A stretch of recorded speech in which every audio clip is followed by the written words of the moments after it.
when you fill up a tire, first thing you do is you look at the tire and it tells you the pressure on the tire.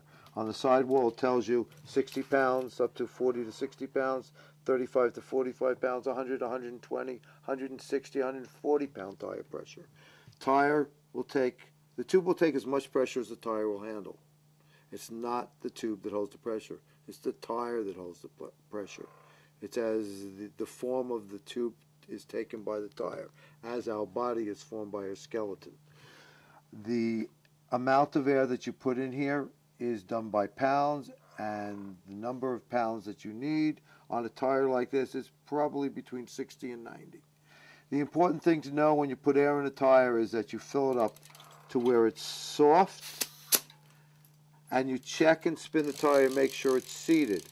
If the tire is not seated and you fill it to full range, your tube is going to come out, the tire is going to expand over, and it's going to blow up on you. When it blows up, the tube blows up that way and the wheel blows that way. It's an equal and opposite reaction. But when it blows up this way, you can possibly bend the wheel from the extreme pressure that you put in it. So when it bursts, it pushes the wheel that way, and the tube gets pushed that way, and you have a bent wheel and a blown tube, if not a blown tire also.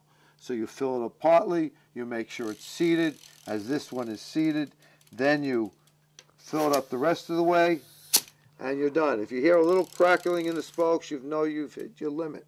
Once the spokes start crackling a little bit, you'll know that you filled it up to its most full potential. Okay, this one is about as full as I'm going to get it. I don't want to go any higher than that. Okay, it's thumb hard for an issue. That means you can just barely give it some movement, some flexibility upon reaching its limit. Okay, that's how you take a little bit of air out, and you want it thumb hard, not thumb soft, thumb hard. And that's it.